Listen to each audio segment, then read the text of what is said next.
Hi guys, and welcome to Jurassic World! Yeah, and there's that.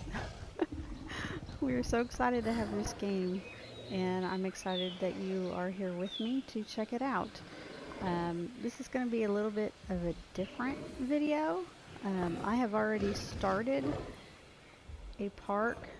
This was actually the tutorial, and I just was doing kind of well, so I just continued it, and I didn't tape it, but on this particular video I wanted to share a few tips that I've learned so far in this.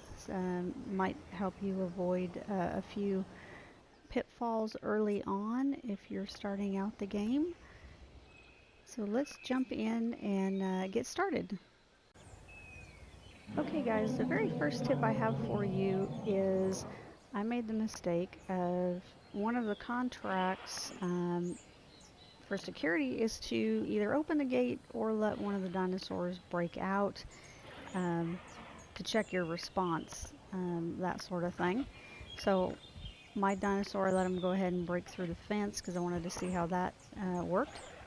And I managed to get my dinosaur back in fairly quickly and repair the fence, but in the process of repairing the fence, I had to tranquilize two of my other dinosaurs, and they were still in the pen. They had not escaped. And when I did, um, I thought it was a bug. They were tranquilized and they wouldn't wake up. And I found out that is not a bug. That is by design. So if you tranquilize a dinosaur in the pen before it has a chance to go out, it won't wake up until you pick it up. I learned that the hard way. I lost two dinosaurs. They died of starvation. I didn't even think to go ahead and pick them up and move them. They don't wake up until you pick them up and move them. So you can just pick them up and put them right back down. Alright, so moving on to our next tips. Your best friend in this is, I'm on a PlayStation, so I'm not sure what the command is on a PC. I know I wanted my dinosaurs to be big, and I have a huge screen for my PlayStation, so I'm doing it on this, and the controls are extremely smooth. I like it. It's much easier to drive, for me anyway, the vehicles also. So on the PlayStation, it is the triangle, is the map overlay.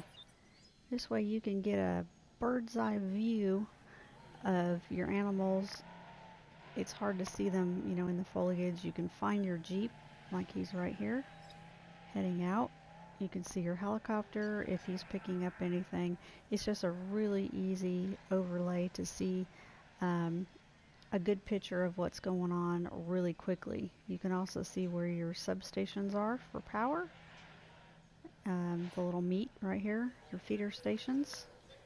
The leaves are also feeder stations, and I love the little icons here that tells you like this is a restaurant, this is a viewing area. So very well done. You can see where the map ends. I didn't realize I had all this area over here also, so that works pretty well. You can sort it out just by dinos. You can find your vehicles really quickly. So that's just a good way to see your park really quickly and find out if there's anything, you know, an emergency going on. The next tip I have for you is I actually found this. I was wondering why my park rating was only 2, going on 3, because I think it's doing really well. I haven't had any escapes. I've been putting in things that the guests want. I'm making a fair amount of money. So I wanted to know how to get the island rating up, because you have to unlock the next island by getting stars. And of course, my biggest tip for you is be patient. This game was not meant to be finished in 20 minutes. That is for sure. So anyway, on the forums, Brett C has put a very good information section on park rating and what affects your park rating. So if you look under island rating. If you click on that, it gives you your star rating, and you have two. You have a dinosaur rating and a facility rating. My facilities are doing pretty good. Like I said, I haven't had any escapes or anything. My dinosaur rating, I only have 7, and I think that's what's hurting me. But let me go through real quick. You can look at Brett's posting.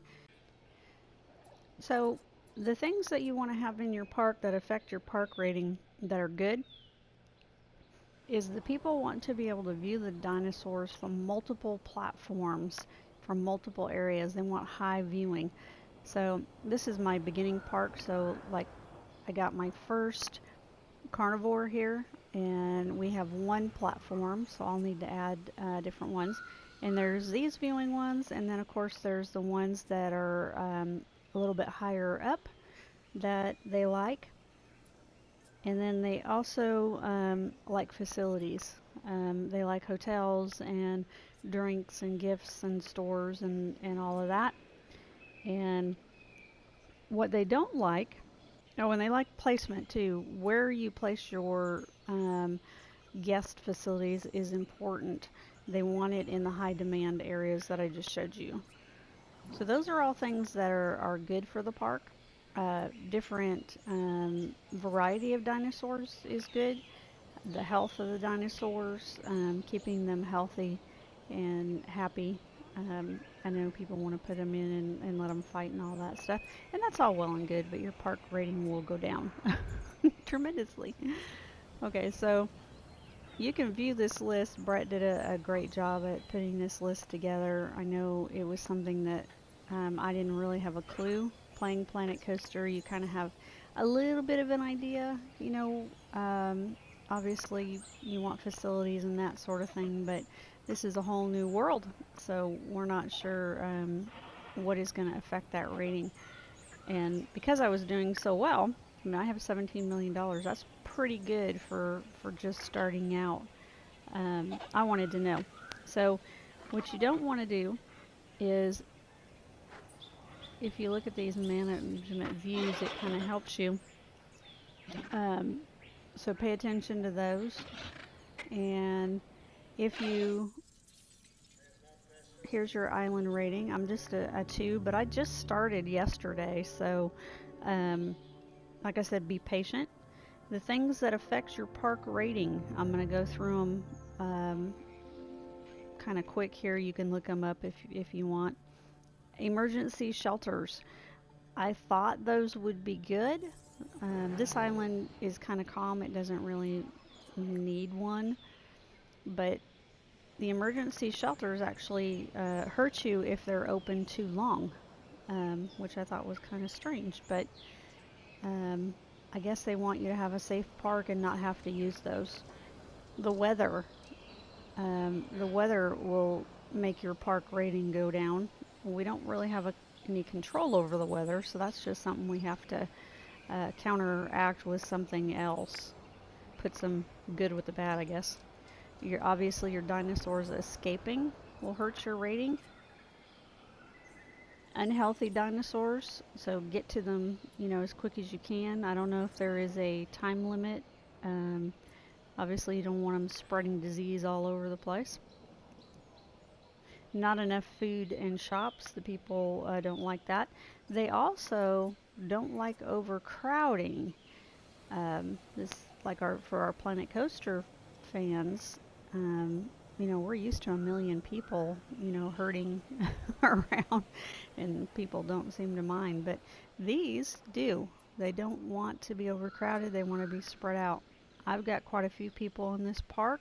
That, I don't know if that's affecting my rating or not. It could. So I'm going to have to spread out and build some more enclosures, because now I have plenty of money to do that. Also, park facilities being mismanaged or misplaced. I'm not sure what that means, having your facilities misplaced. Maybe if you stick a power station in the middle of an enclosure. I'm not sure. He wasn't real clear on that, so I have to figure that one out.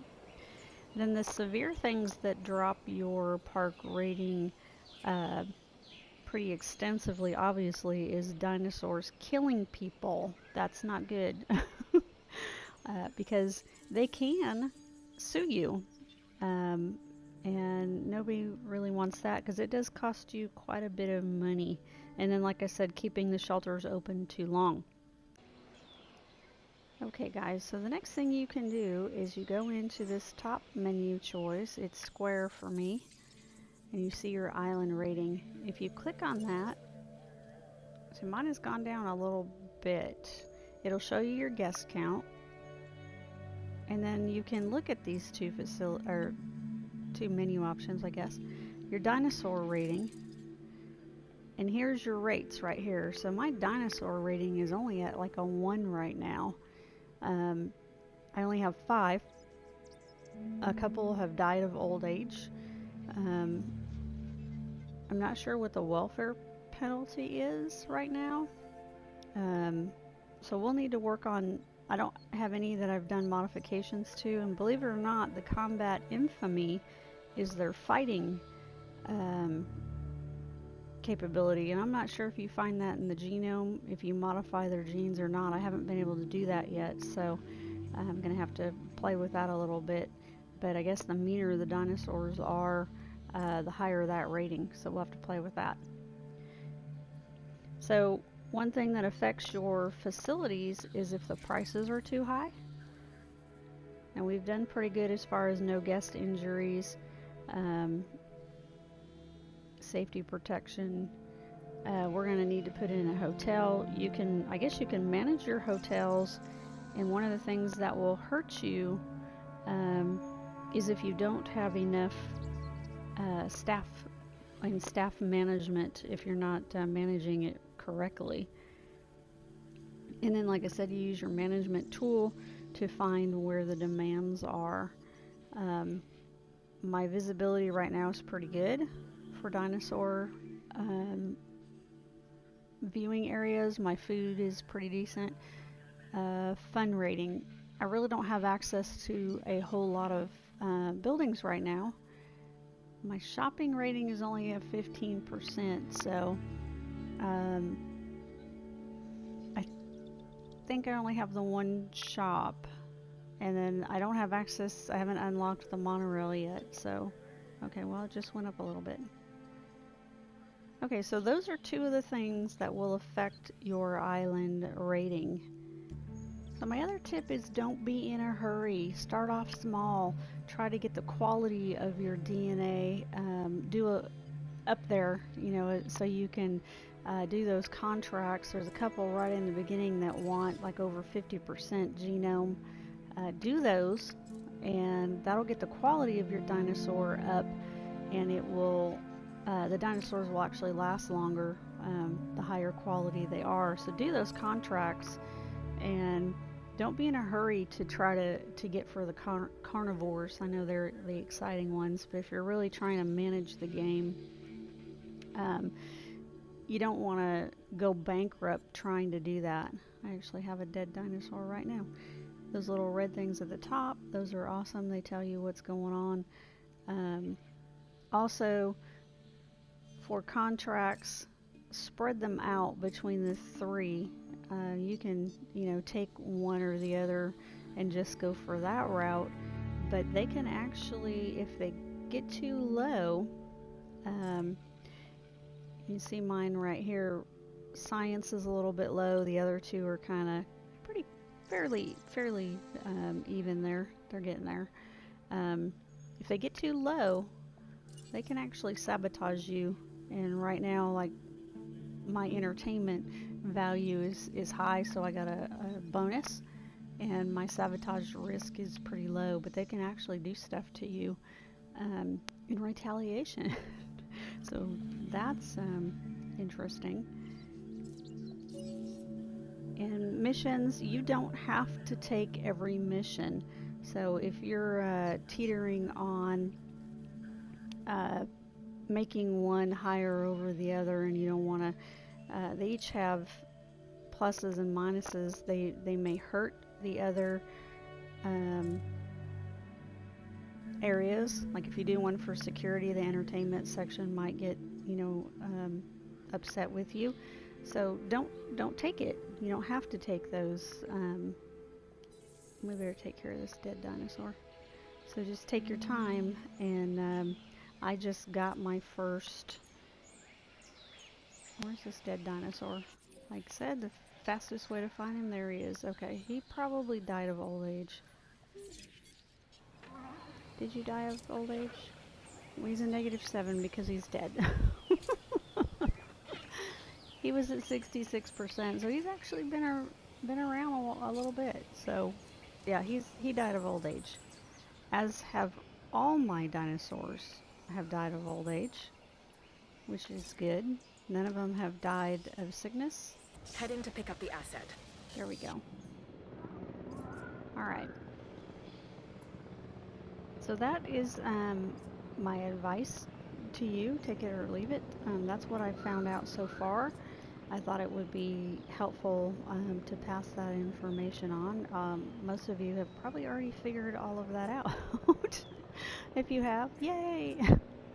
I hope you all are enjoying the game. I am. It is certainly a different kind of game, and you do have to have some patience, or you can go broke very, very quickly. So it's a work in progress and a learning experience. Thanks for watching, guys. I appreciate it, and let me know how you're liking the game so far, and we hope to catch you in the next one. Bye.